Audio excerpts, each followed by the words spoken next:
여호수아 1장 8절 말씀입니다. 우리 앞에 자막으로 나와 있습니다. 함께 한 목소리를 읽습니다. 이 율법책을 내 입에서 떠나지 말게 하며 주야로 그것을 묵상하여 그 안에 기록된 대로 다 지켜 행하라. 그리하면 내 길이 평탄하게 될 것이며 내가 형통하리라. 아멘.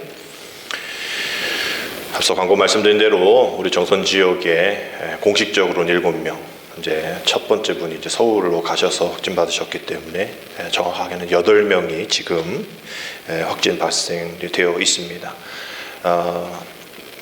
오늘 예배에 참여하신 못한 분들 계시고 오늘도 밴드 라이브로 이 시간에 함께 영상 들으실 텐데, 그리고 제가 지난주에 지금 좀 심각할 것 같다, 제천에서 또 전에는 이제 원주에서 확진자가 많았는데 이제 제천과 또 우리 근처에 있는 영월에서 확진자들이 많이 생긴다, 곧 요까지 영향을 끼칠 것이다라고 말씀드렸는데 한 주도 되지 않아서 우리 청정 지역인 정선 지역이 이렇게 확진자가 생기게 되어서 참 안타깝습니다. 그래서 어제 저녁 때 계속 군청에서 또 전화 오고, 또 좀 전에도 군청 직원 4명 왔다 가셨는데 또 읍사무소에서 또 계속 연락 와서 예배 어떻게 드리냐. 그래서 우리가 또 회의하고 또 안전하게 방역 지키면서 또 오시면 좀 불편하시고 또 그러신 분들은 되도록이면 못 오시도록 또 권면해 드렸다, 이렇게 말씀을 드렸어요. 근데 조금 이 분위기가 전하고 좀 다른 게, 전에는 무조건 예배 드리지 마라 막 이런 분위기였는데 요새는 그러면 예배의 예방 수칙을 아주 잘 지키시면서 드려달라, 이렇게 얘기하시면서 그렇게 얘기하시더라고요. 중대본에서도 얘기하는 그런 부분들이 요즘 교회가 다른 어떤 이 공동체보다도 방역을 잘 지키는 것 같아서 교회의 이런 방역 수칙을 좀 배워라, 이런 얘기를 좀 하나 보죠. 그래서 교회는 그래도 전원보다는 교회는 그래도 방역 수칙을 좀 잘 지키는 그러한 분위기가 조금 되어진 것 같아서 오늘도 문자 받은 거 보니까 교회 가지 말라가 아니라 교회 참석 시에는 우리가 지금 준수하고 있는 이러한 사항들을 잘 지키십시오라는 그런 이 문자가 도착한 걸 여러분들도 받으셨을 겁니다. 여튼 이렇게 저렇게 되든 우리는 이 사회적 거리두기 지금 강원도 1.5단계에 대한 맞춰서 우리 30% 우리 좌석수의 30%에 한한 그런 예배를 이제 드리게 되고요. 또 2단계가 되면 20%, 또 2.5단계가 되면 오늘 밴드 라이브와 같은 비대면 영상 예배를 드리게 됩니다. 이제 정선 지역이 이제 강원도의 청정 지역으로는 유지될 수가 없겠죠. 군수님도 조금 많이 서운해하신 것 같아요. 그 며칠 전에 우리가 강원도가 이제 청정 지역으로 우리 정선을 좀 잘 이렇게 했으면 좋겠다, 이렇게 이야기하신 것 봤는데 며칠 있다가 또 이렇게 된 거죠. 누구 탓할 것 없죠. 너는 왜 그랬니? 너는 왜 그랬니? 이렇게 할 것 없이 이제는 우리가 익숙하게 받아들여야 할 상황들입니다. 우리가 이것을 좀 신앙적으로 한번 생각해 보면 이제 우리가 2020년 우리 성탄을 기다리는, 또 앞으로 오실 주님을 기다리는 강림절 기간 두 번째 초가 켜져 있죠. 이제 4번의 초가 켜지면 성탄절이 되어지는데, 우리가 그 2020년 전에 첫 성탄을 한번 생각해 보면 우리가 누군가가 태어나면 경사잖아요.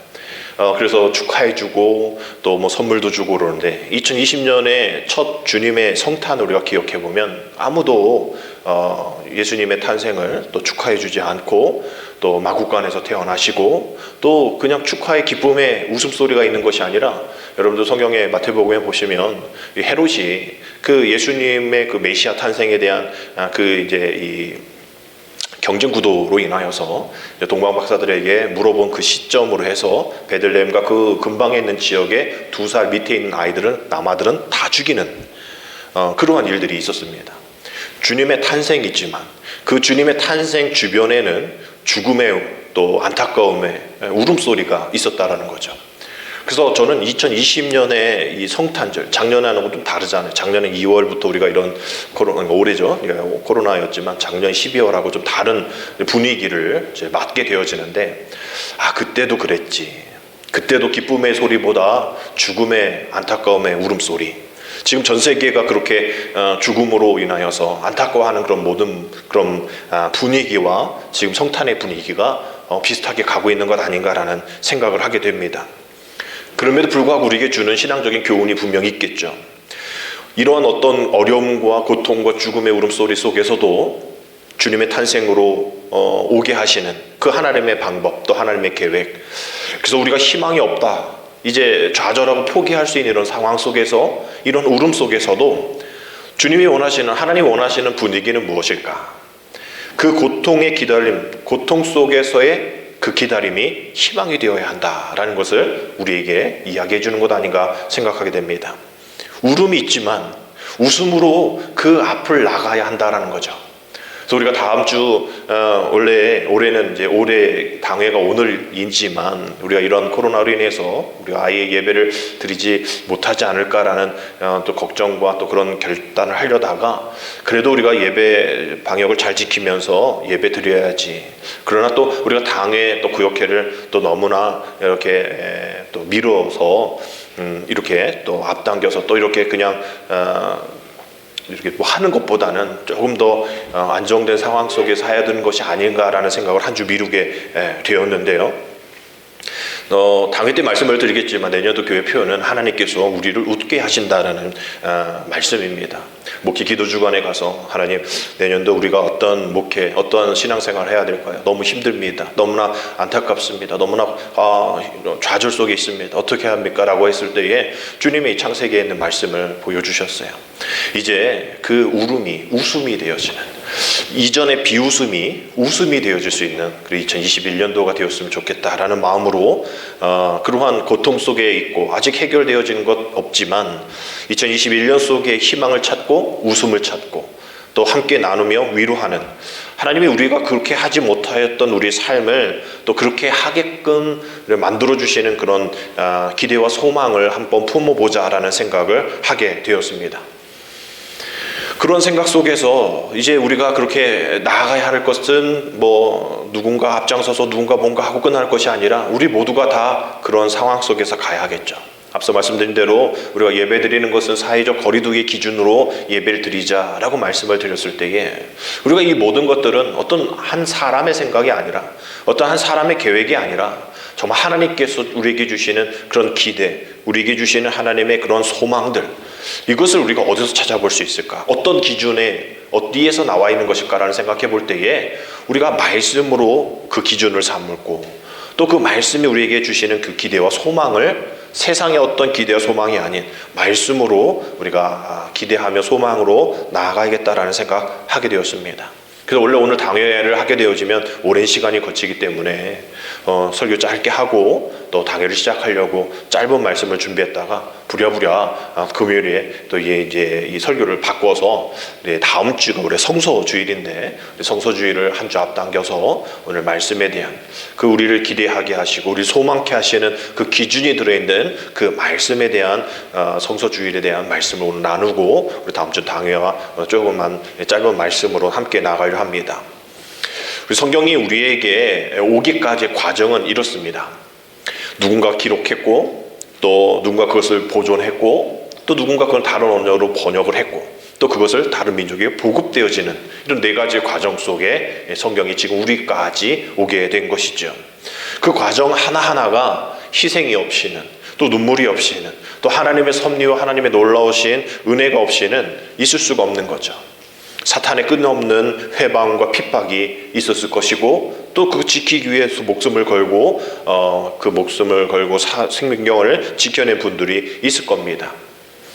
한 사람 한 사람이 그 원본에 가깝게 또 그것을 내 생각이 아닌 그 원본을 향해서 필사하면서 하나님이라는 단어가 나올 때는 목욕을 하고 또 썼던 펜을 버리고 새로운 펜으로 금을 넣은 그런 잉크에다가 그릴 정도로 그냥 필사가 그냥 베끼는 것이 아니라 정말 하나님의 말씀이다라고 생각하면서 그 하나님을 경외하면서 시작했던 그러한 이 기록자들 있을 겁니다. 근데 그렇게 기록한 후에 뭐 그것이 다 잘 보관되었나? 아니잖아요.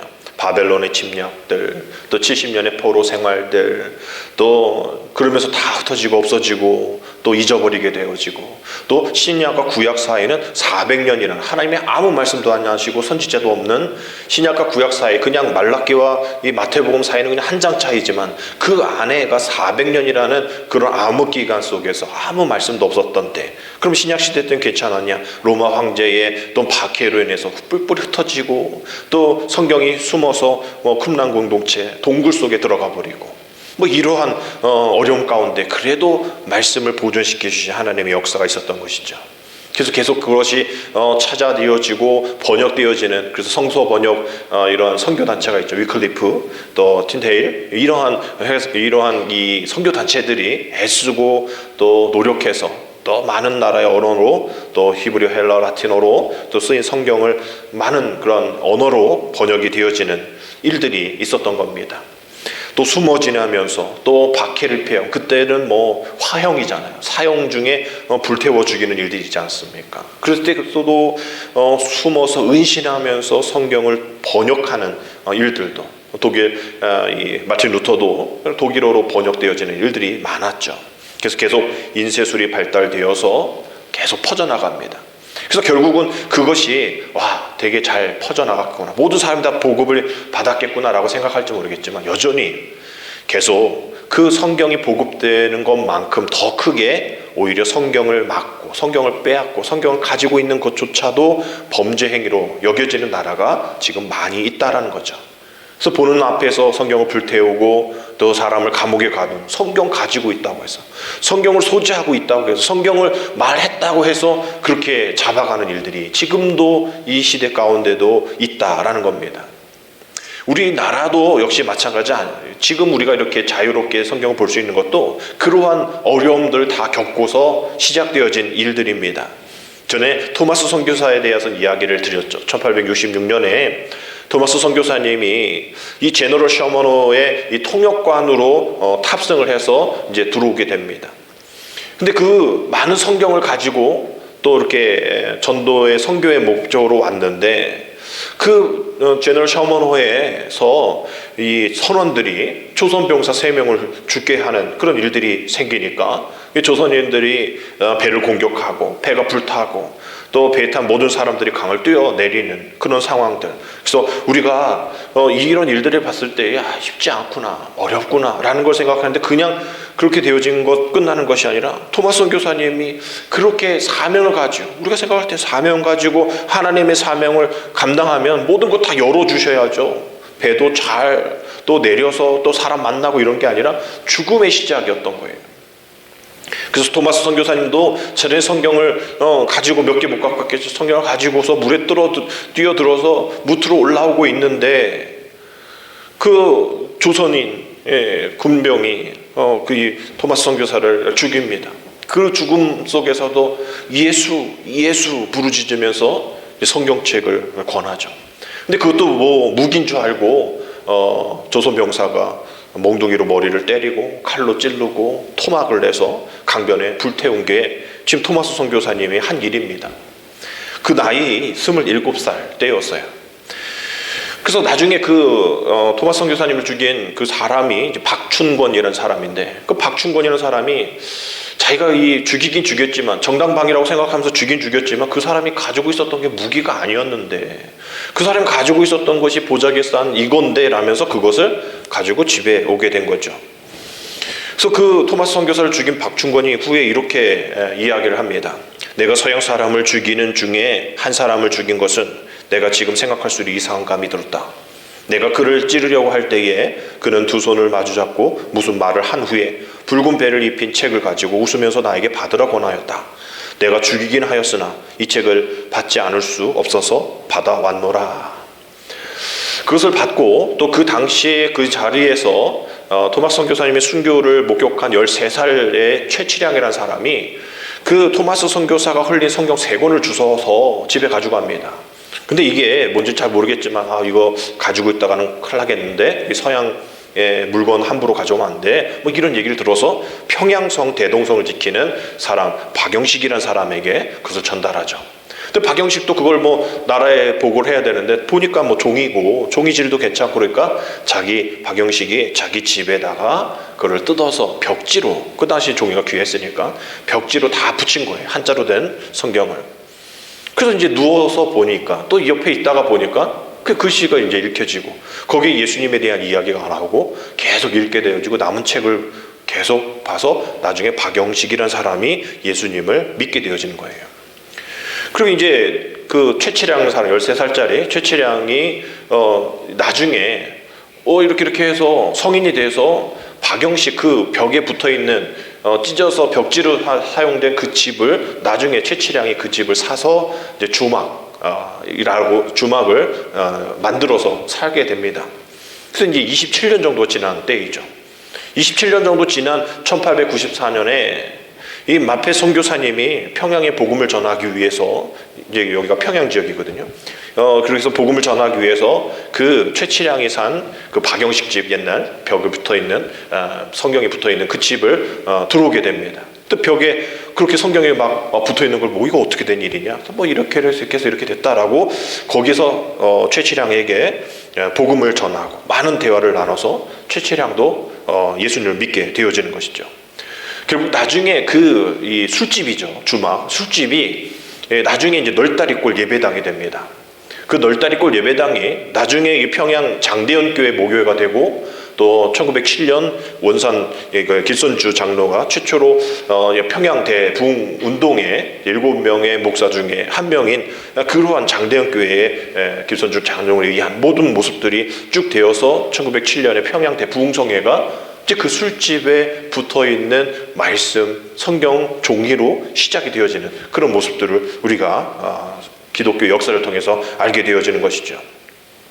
그래서 이 널다리골 예배당이 예배가 되어지고, 또 마페 선교사님이 선교하고 있는데 어떤 나이 많은 그러한 사람이 찾아와서 울먹울먹합니다. 내가 예수님 믿게 되었는데 30년 전에 그 어떤 선교사를 죽인 박춘권이라는 사람이더라고요. 처음에 그 죽인 토마스 선교사를 죽인 사람이죠. 그래서 내가 30년 동안 너무나 마음이 아파서, 너무나 힘들어서 서양인을 죽인 그 죄의식 가운데에 살다가 이렇게 널다리교회 예배당에 와서 울리는 그런 종소리를 듣고 마음이 견딜 수 없어서 회개하러 왔습니다 라고 얘기를 하고, 또 그래서 이 박춘권도 나중에 장로가 되었다라는 것이죠. 이 나중에 이러한 이 토마스 선교사님부터 받아 간직하고 있는 성경들이 또 여기저기 흩어져서 그 박충원 죽인, 그 토마스 선교사를 죽인 또 조카 이영태에게도 가고, 이영태가 나중에 그 평양의 어떤 그 숭실학교죠. 숭실학교를 졸업하고 신학을 해서 목사가 되고, 그 레이놀드 선교사님과 함께 이 한글 번역으로 성경을 한글로, 한문인 한글 성경을 한글로 번역하는 그런 일들에 참여하게 됩니다. 이 토마스 선교사님은 살아서 한 게 아무것도 없어요. 그냥 성경 갖고 내려서 순교당합니다. 예수 하고 전화했지만 그게 그 토마스 선교사님은 그게 어떻게 될지 아무도 몰랐겠죠. 뭐 많은 사람들이 그거 뭐 했어, 아무것도 열매 결과가 없네 라고 말할지 모르겠지만, 지금 그 순교로 인하여서 많은 사람들이 그 성경을 접하고 또 구원받고, 또 이 척박한 조선 땅이 하나님의 나라가 되어지는 일에 아주 귀한 사역을 감당했다라는 거예요. 이렇게 한 권의 성경이 이어지기까지 많은 회방과 또 핍박과 환난이 거친 후에 우리에게 오게 된 것이라는 것을 우리가 기억할 때에, 이 성경의 역사는 핍박의 역사구나. 이게 뭐 잘 택배처럼 잘 보관이 되어서 또 어떤 박물관에서 잘 보관해서 이게 전달된 게 아니구나라는 것을 우리가 볼 때에, 우리가 가지고 있는 이 성경, 문명 어떤 출판사에서 뭐 몇만 원 주고 이렇게 뽑아내서 우리가 가지고 있는 성경이지만, 그냥 이 시대 2020년도에 그냥 성경이라고 생각할지 모르겠지만, 그 성경 안에 있는 가치는 정말 그 안에 뜨거운 간절한 기도가 있었고, 또 열정이 있었고, 희생이 있었고, 많은 회방이 있었고, 또 핍박과 환난이 있었다라는 것. 그것을 왜 지키려 했었을까? 왜 그것을 그렇게 목숨처럼 생각했을까? 그 종이가 왜 많은 사람들에게 감동이 되고 눈물이 되었을까라는 것을 생각해 볼 때에, 그 안에 정말 무언가 있구나. 우리가 이러한 성서주의를 통해서 우리가 갖게 되어지는 우리의 자세는 그 성경, 목숨 걸고 지켜온 그 성경의 그 사랑, 그 안에 있는 그 말씀, 또 그 은혜, 이것이 나에게 주는 약속이고 그것이 나에게는 자부심이 되어져야 하는구나 라는 것을 우리가 깨달아야 할 것이 바로 이 성소주일에 대한 우리의 교훈이라는 겁니다. 그 약속한 것을 바라볼 수 있게 되어지는 그 기대, 오늘 본문은 그 기대를 가지고 있습니다. 아직 가나안 땅에 들어가지 않았지만 그 과정 속에서 가나안 땅에 들어가게 하시는 하나님의 약속의 말씀을 주어졌는데, 그 약속의 말씀이 성취되어지기 위해서는 세 가지 행함과 또 그렇게 되어지면 두 가지 축복이 있다라는, 오늘 1장 8절의 한 절의 짧은 말씀이지만 그 수많은 세월 속에서 주신 하나님의 말씀을 요약하는, 약속의 말씀을 요약하는, 그래서 성경의 말씀이 이렇게 가치가 있구나, 오늘 2020년을 살아가고 있는 우리들에게도 그 별거 아닌 것 같은, 그 종이 것 같은 그 말씀이 우리에게는 이러한 축복이 있구나, 그 축복을 위해서는 이 세 가지를 행해야겠구나라는 그러한 마음을 여러분 오늘도 기억하셔야 됩니다. 그 세 가지는 이렇습니다. 첫 번째 뭡니까? 이 율법책을 내 입에서 떠나지 말게 하라. 두 번째 뭐죠? 주야로 그것을, 말씀이죠, 그것을 묵상하라. 또 세 번째 뭡니까? 그 안에서, 어떤 안에서요? 말씀 안에서 기록된 대로 다 행하라, 지켜 행하라. 이 세 가지를 명령하십니다. 왜? 뭐 하려고? 그 다음에 두 가지 축복인 것이죠. 뭡니까? 그리하면 내 길이 평탄하게 될 것이며, 두 번째, 내가 형통하리라. 우리 짧은 한 절의 말씀이지만 이 안에 세 가지 행하야 우리의 규칙들, 우리의 의무들, 우리의 행함에 대한 이야기와 두 가지의 축복의 말씀이 담겨져 있다라는 것이죠.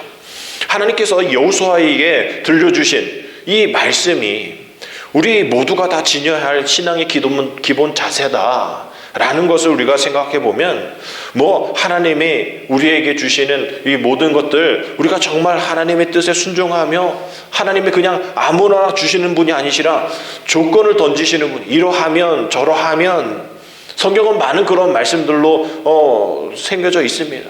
그거 없이 주시는 것 하나 없어요. 그리하면 이런 이야기들이 많이 나옵니다. 그러니까 그 앞에 것들을 우리가 잘 살펴봐야 되는 것이죠. 말씀 안에 있는 그 첫 번째 조건은 무엇일까? 함께 읽겠습니다. 이 율법책을 내 입에서 떠나지 말게 하며. 지금 이 전쟁 중에 있는 거예요. 아직 가나안 땅 들어가지 않았습니다. 많은 어려움들 가운데 위에서의 침입이 있는 그런 상황 속에서 전쟁을 승리로 이끌기 위해서는 훌륭한 무기가 있어야겠죠. 그러면 남자들, 장정들이 건강하게 합니다. 근데 오늘 이야기하는 것은 그거 아니다라는 거예요. 지금 너희들이 지금 전투긴 전투인데, 전쟁이긴 전쟁인데 다른 전쟁 아니다. 어떤 전쟁이냐? 영적 전쟁이다라고 얘기해요.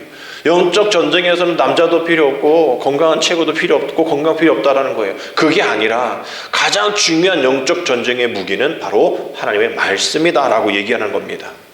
전쟁 준비도 전쟁이 되었을 때에 위급할 때 준비하면 안 되듯이 계속 훈련받고 또 실전적인 그러한 훈련도 하고 계속 이런 것처럼 하나님의 말씀도 우리가 위급할 때만 딱 펴서 보는 그러한 말씀이 아니라 날마다 이럴 땐 이런 말씀을 내가 마음에 묵상해야지, 이럴 때는 이런 말씀으로 내가 위로받아야지, 계속 훈련되어지고 계속 그 말씀이 내 입에서 떠나지 않게 해야 한다라는 것이죠.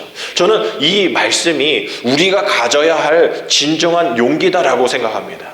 우리가 다른 어떤 것에 용기 내는 것 주저할 수 있어요. 그러나 우리는 하나님 앞에서, 영적 전쟁 앞에서 다윗과 골리앗의 이 상황 속에서도 하나님의 말씀, 만군의 주 여호와의 그러한 능력으로 나아가는 다윗과 같은 그러한 진정한 용기가 결국은 하나님의 말씀을 내 입에서 떠나지 않게 하는 것이 진정한 용기다라고 저는 그렇게 생각을 하게 됩니다. 지금 우리가 살아가고 있는 이 코로나19의 이 어려움 속에서도 우리가 정말 말씀이 우리에게 무기가 될 수 있을까?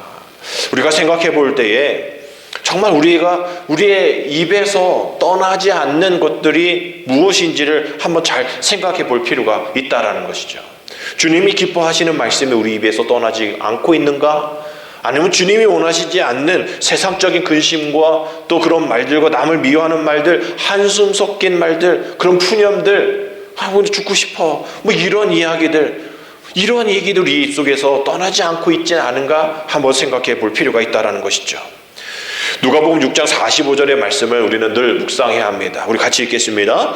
선한 사람은 마음에 쌓은 선에서 선을 내고 악한 자는 그에 쌓은 악에서 악을 내나니 이는 마음에 가득한 것을 입으로 말함이니라.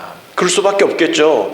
안에 있는 게 드러나는 거잖아요. 전에도 얘기했잖아요. 그냥 갑자기 이렇게 말을 안 하는데, 이러면서 얘기하는 것도 다 내 안에 있는, 내 생각 안에 있는 이야기를 하는 거죠. 생각 없이 얘기하는 건 없다 말씀을 드렸잖아요. 생각 없이 하는 행동 없다라고 말씀드렸듯이 우리의 입에서 나오는 모든 것들은 그 안에 가득한 것이 우리의 입으로 나온다라는 거예요. 결국 우리 안에 무엇을 담고 있는가, 우리의 마음 가운데에 선을 담고 있는가, 우리 마음 가운데 어떤 것을 쌓고 있는가, 선한 사람인가 악한 사람인가, 우리의 마음 가운데에 우리 그것이 드러나는 입술로 고백될 수밖에 없으니 우리가 늘 우리의 입술에서 주님의 기뻐하시는 말씀만 나올 수 있도록 우리는 계속 우리 입에서 말씀을 떠나지 않게 해야 한다는 것이 첫 번째 조건입니다.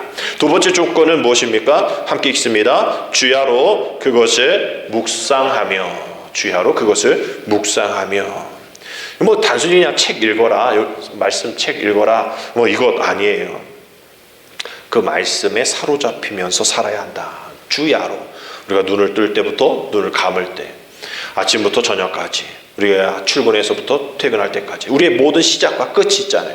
우리의 모든 시작과 끝을 말씀으로 시작하여 말씀으로 마치는 그러한 모습 가운데에 그것에 사로잡혀야 한다라는 거예요. 늘 말씀이 생각나게 되어지고 오늘 내게 주신 말씀 무엇입니까? 그 말씀대로 오늘 이렇게 살겠습니다라는 것을 계속 생각하며 살아야 한다는 겁니다. 우리 사람은 관심 갖는 거에 꽂히게 되어져요. 우리 어린이들은 어떤 장난감에 꽂히면 계속 그걸 사야 됩니다. 또 젊은이들은 뭘까요? 패션이 있겠죠. 또 즐거움이 있겠죠. 그거 꽂히면 다른 거 다 욜로라고 하잖아요. 욜로. 다른 거 다 없어도 그냥 그거에 투자합니다. 어른들은 뭐예요? 돈, 또 건강, 이런 것에 관심 많이 갖죠. 우리가 한 가지에 푹 빠지게 되어지면 잘 때도 생각나고 눈 떠도 생각나고 그것만 보이고 그것만 연관시키는, 또 그것을 권하는 이런 것들이 우리의 모습인 것이죠. 따라서 묵상한다라는 것은 그것과 똑같은 겁니다. 내가 오늘 그것만 생각하는 거예요. 오늘 그것만을 위해서 내가 살아가는 겁니다. 내 기억과 내 생각에서 영혼이 지어지지 않도록 생각하고 연관시키는 것이 묵상인데, 그 묵상, 그러한 것을 주야로 말씀을 묵상해라라는 거예요. 묵상은 영어로 이제 meditation이라고 사용을 하고 있는데, 영어로 meditation이라는, 이 meditation이 이 라틴어로는 메디켈로스라는 그 원어의 어원인데, 이 메디켈로스에서 나온 단어가 우리가 약이라고, 우리가 약국에서 약 먹는 그 메디신, 이 약을 이 메디테이션, 묵상에서 이제 시작이 된 겁니다.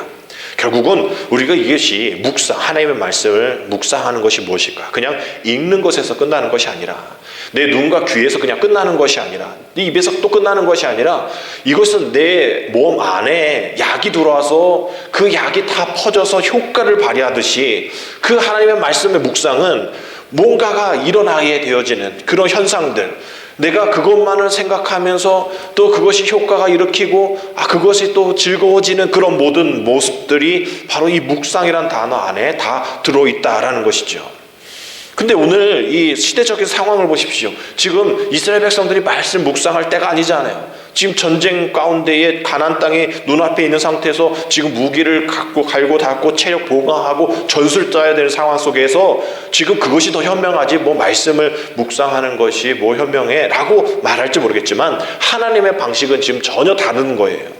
어떤 것을 우선적으로 해라 라고 얘기하는 것이 바로 말씀이라는 겁니다. 왜 그러실까? 예레미야 33장 2절의 말씀 보면 이런 말씀이 있죠. 잘 아는 말씀이죠. 우리 같이 읽습니다. 이를 행하시는 여호와, 그것을 만들며 성취하시는 여호와, 그의 이름을 여호와라 하느니가 이와 같이 이르시로다. 일을 행하시는 여호와, 그것을 만들며 성취하시는 여호와이시기 때문에, 하나님의 하실 일이기 때문에 우리가 전쟁 준비하는 것이 중요한 것이 아니라, 하나님 우리에게 말씀하신 그 말씀, 그 하나님이 어떻게 하시겠다고 하신 그 말씀을 우리가 집중하고 묵상하고, 그것이 내 삶 속에서 영향력 끼칠 일들을 기대하는 것이 더 중요하다라는 거예요. 그만큼 성경 읽기가 그렇게 중요한데, 우리는 날마다 너무 바빠서 말씀 못 읽어요. 또 주변 상황이 너무 시끄러워서 내가 시간 낼 수가 없어요 라고 얘기하는데, 우리가 뭐 어떤 약을 여러분들이 늘 드시고 계신, 뭐 저도 뭐 간약 계속 먹고 있는데, 여러분 뭐 관절약, 혈압약 뭐 드시고 계실 때에 막 핑계대고 안 드시지 않잖아요. 어떻게든 챙겨 먹으려고 하고, 안 갖고 오면 집에 가서라도 챙겨 먹으려고 하듯이. 왜? 그 영향력을 아니까. 그 묵상도 역시 마찬가지입니다. 여러분 오늘 하루에 시작할 때에, 또 일주일 시작하면 직장에 또 무슨 일을 할 때에, 여러분 말씀 묵상이 없으면 하루가 제대로 돌아가지 않을 정도의 그러한 마음이 있어야 된다는 거예요. 왜? 모든 것을 이루시는 것은 내가 아니라 하나님이시기 때문에. 이를 행하시는 하나님께서, 또 그것을 만들어 성취하시는 하나님께서 어떻게 말씀하신지를 우리가 알아야 우리가 가는 길이 주님의 길이다라고 얘기할 수 있는 정당한 근거가 생기는 거예요. 내가 가는 그 길 주님이 따라오라는 것이 아니라 주님이 가시는 그 길 내가 가야 하는데, 이 길이 과연 맞는 길인가라는 것을 우리가 의문할 때에는 결국 다른 거 없죠. 말씀 속에서 그 말씀으로 묵상하는 가운데, 묵상되어지는 말씀 속에서 주시는 하나님의 그 영향력으로 우리가 그 영적 전투에서 임하면 되어지는 겁니다. 다른 거 핑계댈 필요가 없어요. 뭐 때문에 안 되고 뭐 때문에 안 되고, 편안한 자리를 찾아서 말씀을 읽겠다, 아니에요. 바꿔야 돼요. 말씀을 찾아 읽으면 그곳이 어떤 환경이라 할지라도 평안한 곳이 되는 줄 믿습니다. 아멘. 평안한 곳에 시간 날 때 뭐 이게 아니라니까요. 여러분이 평안한 곳에 또 시간 날 때 이것을 뭘 하겠다가 아니라 뭘 말씀으로 묵상해야 그 장소가 편안한 장소가 되어지고, 말씀 묵상해야 비로소 우리의 시간이 주님의 시간이 되어지는 겁니다.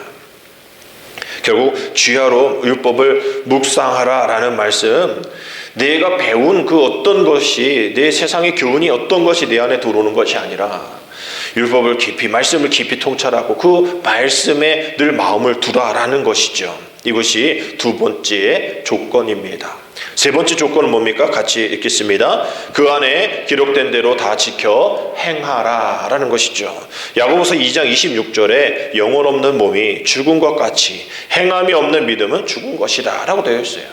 앞에 그냥 생각하고 뭐 따르고 입으로 막 여기서 끝날 것이 아니라 뭐라 하겠습니까? 그것을 알았다면 이제 행하라. 행함이 없는 믿음은 죽은 것이다 라고 이야기하는 것과 마찬가지죠.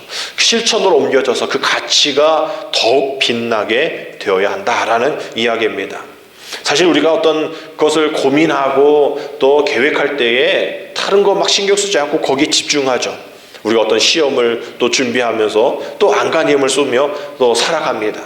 근데 우리가 정말 그거에 비해서 말씀대로 살아가는 그 일들에 우리가 그만큼 집중력과 또 그만한 안간힘을 쓰고 있는가라는 것을 생각해 볼 때에 많은 부족함이 있죠. 왜 그럴까 생각해 보면 결국 우리는 익숙한 것은 말씀 듣는 거예요. 말씀 듣는 것은 부작용이 없습니다. 부담감 없어요.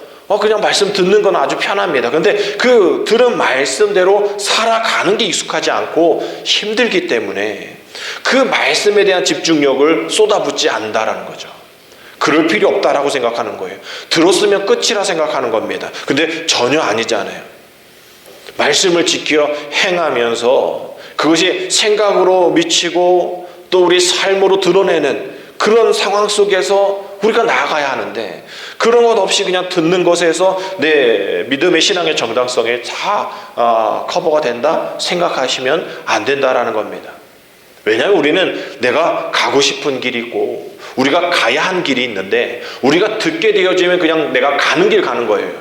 내가 그냥 가고 싶은 길 가는 겁니다. 근데 그 말씀을 듣고 우리는 실천을 해야 내가 가야 하는 길로 내 말길을 옮길 수 있다라는 거죠. 모든 사람들이 다 자기가 가고 싶은 길 가려면 누가 못 가겠습니까? 다 가죠. 근데 우리 믿음의 사람들이 가야 할 길이 있잖아요. 세상 사람들이 가는 그 길이 아니라 우리 믿음의 사람들만 갈 수 있는 그 길. 우리가 그 가야 할 길이 비록 어렵고 또 고난의 길이고 십자가의 길이라 할지라도 자신을 쳐서 복종케 시켜서 그 가는 그 길을 걸어가는 사람들은 누구라 부릅니까? 믿음의 사람이라, 예수님의 사람이다 라고 부르는 거잖아요. 그래서 그러한 성경에 그 길을 이렇게 표현하는 구절이 많이 나와요. 창세기 28장 15절에 내가 너와 함께 있어 네가 어디로 가든지 너를 지키며 너를 이끌어 이 땅으로 돌아가게 할지라 내가 내게 허락한 것을 다 이루기까지 너를 떠나지 아니하리라. 그 길 가운데에 내가 가고 싶은 길을 알고 내가 가야 하는 길 가운데에 주시는 축복의 메시지가 있죠. 또 사도행전 20장 24절에서 내가 달려갈 길과 주 예수께 받은 사명 곧 하나님의 은혜의 복음을 증언한 일을 마치려 하면은 나의 생명조차 조금 더 귀한 것으로 여기지 아니하노라. 또 빌립보서 3장 12절에 내가 이미 얻었다 함도 아니요 온전히 이루었다 함도 아니라 오직 내가 그리스도 예수께 잡힌 바 된 그것을 잡으려고 달려간다라는 거예요. 결국 내가 가는 길이 아닌 내가 가야만 하는 길 가운데서는 우리 하나님이 우리를 떠나지 아니하시며 그 길 가운데에 또 그 일을 마치려 하면서 내가 다른 어떤 내가 가야 하는 내가 가고 싶은 그것에 대한 유혹 다 버리고 그거 다 조금 더 귀한 것을 여기지 아니하고 정말 내가 주님께 붙잡힌 바 그것을 향해 나아가는 가야만 할 길을 달려가야 한다라는 것이죠. 어서 성경 읽어진에 그 신약편을 만화로 그신 김상진이라는 만화가가 있습니다. 그분이 이런 이야기를 하신 적이 있어요. 우리는 날마다 거부할 수 없는 긴 여행을 날마다 떠납니다. 그런데 그 여행은 내가 가고 싶다고 해서 또 가기 싫다고 해서 안 가도 되는 길이 아닙니다. 그렇게 그저 내 발에 밟히는 대로 가는 길이지만 우리 같이 읽으십시다. 시작. 그건 내가 밟고 가는 땅이 아니라 땅이 내 발을 지나 나를 그 땅으로 인도하는 것입니다. 뭐 이러한 만화가신데도 시적인 표현하고 계시죠. 내가 밟고 가는 땅이 아니라 땅이 내 발을 지나 그 땅으로 인도하는 것이다. 이건 잘 이해가 되지 않을 텐데 제가 어렸을 때 상상했던 것을 생각하시면 이해될 겁니다. 저는 막 차 막히고 막 이러는 게 왜 이 도로를 차는 그냥 있고 도로가 가면 금방 가지 않을까 막히지 않고 어렸을 때 그런 생각했어요. 저는 천재인 것 같아요. 그런 생각 어렸을 때 왜 차가 막히는데 도로가 가면 막힌 애들도 그냥 갈 거 아니냐. 그래서 도로가 이렇게 움직이면 좋을 텐데 아직 그런 거 안 나왔잖아요. 뭐 그 이제 공항에 가면 이렇게 그 에스컬레이터처럼 쭉 가는 그런 거 이제 생기긴 했는데 그거 생각하시면 돼요. 공항에 여러분들이 캐리어 들고 쭉 갈 때에 이 에스컬레이터 올라가는 에스컬레이터가 아니라 그냥 쭉 가는 조금 더 빨리 가게 되어지는 그것인 거예요. 우리가 밟고는 있지만 길이 지금 가고 있는 거예요. 내가 가는 길, 나의 가는 길이 아니라 내가 가야만 하는 길로 주님이 내가 그건 가고 있지만 주님이 내가 가야 할 길로 인도해 주신다라는 거예요. 그것 때문에 그것을 지켜 행하라. 실천해야 한다라고 얘기를 하는 겁니다. 그것이 효력을 발휘하기 위하여서. 근데 어떤 효력이냐? 오늘 두 가지 얘기하고 있는 것 아닙니까? 두 가지 뭡니까? 단어를 기억하셔야 돼요. 평탄과 형통입니다. 따라합시다. 평탄, 형통. 내 길이 평탄하게 될 것이고 내가 형통하리라 라는 말씀. 이 앞에 있는 세 가지를 잘 지켜 행하면 그리하면이라 되어있죠. 아까 말씀드린 것처럼 우리 하나님 우리에게 많은 조건을 행하십니다.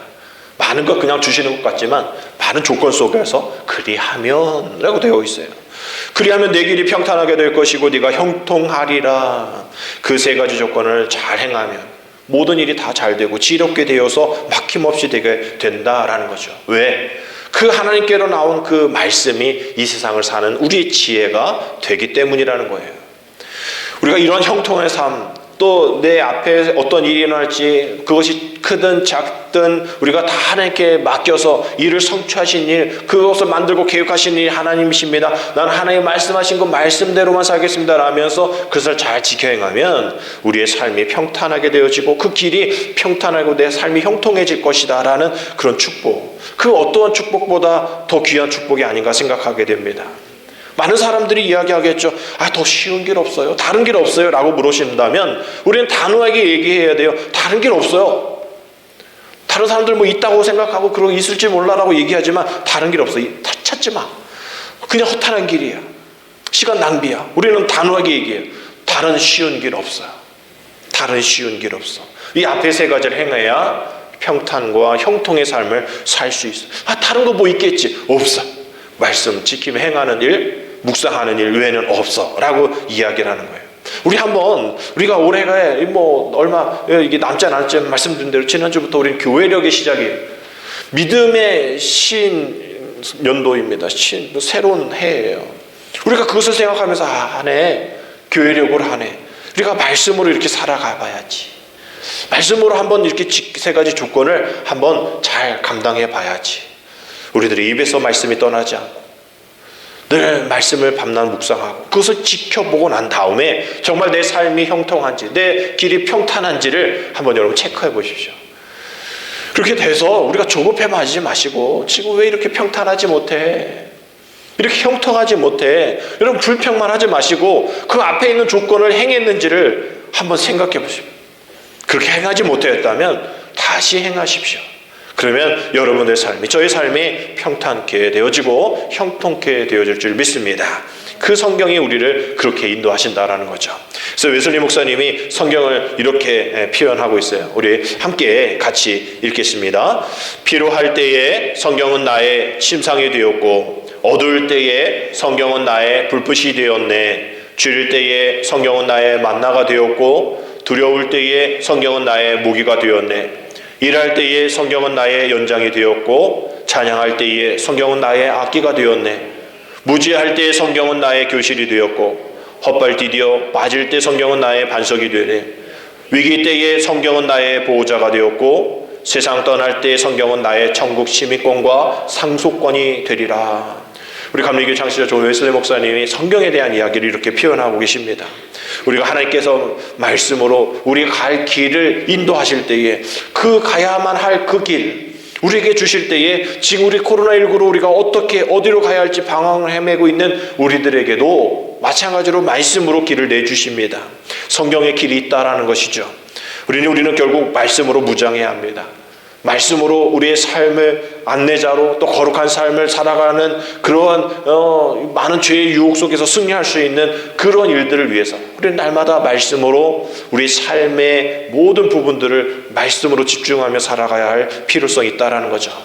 오늘 이것을 생각하면서 주님의 오심을 기다리는 강림주 두 번째 초가 켜져 있는 이때에 코로나19로 우리 지역에 어려움 처해 있는 우리 모두에게 결국 다른 어떤 것이 우리를 위로해주고 우리의 평탄과 형통의 길로 인도해 주시는 것이 아니라 두려워하지 말고 또 불안해하지 말고 좌절하지 말고 말씀으로 그 모든 것들을 인내하며 또 회복하며 주님만을 바라보라 라는 그 말씀이 오늘 우리가 다음 주 성서주일이지만 오늘 우리가 앞서 이 성서주일을 우리가 생각하면서 나아갈 때 그렇지 말씀으로 우리가 길이 평탄하게 되는 거지 오늘 말씀으로 우리가 형통하게 되어지는 것이 이 모든 코로나19가 해결되어서 일상이 회복되어지는 평탄 일상이 회복되어지고 모든 경기가 회복되어지고 모든 분리되어졌는 이런 두 진영의 이 모든 모습들이 형통케 되어지는 그런 일들이 위해서 우리가 가야 할 길을 우리 걸어가는 믿음의 사람들이 먼저 기도하고 먼저 말씀으로 묵상하며 나아가는 우리가 되어야 하지라는 마음으로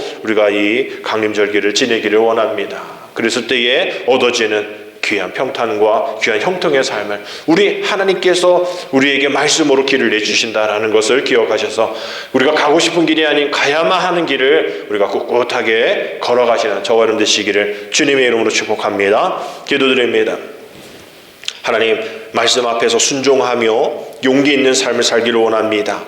하나님의 말씀이 길을 내시기에 오늘 말씀을 붙잡고 참된 용기로 하나님께 대한 믿음에서 나오는 순종의 삶으로 하나님을 기쁘시게 하는 복된 우리의 모든 삶이 되어질 수 있도록 날마다 말씀 묵상하며 말씀을 입으로 고백하며 실천하며 살아가는 우리의 삶이 되어 평탄과 형통을 이루는 귀한 간증거리가 생겨날 수 있도록 인도하여 주시옵소서. 예수님의 이름으로 감사하며 기도드립니다. 아멘.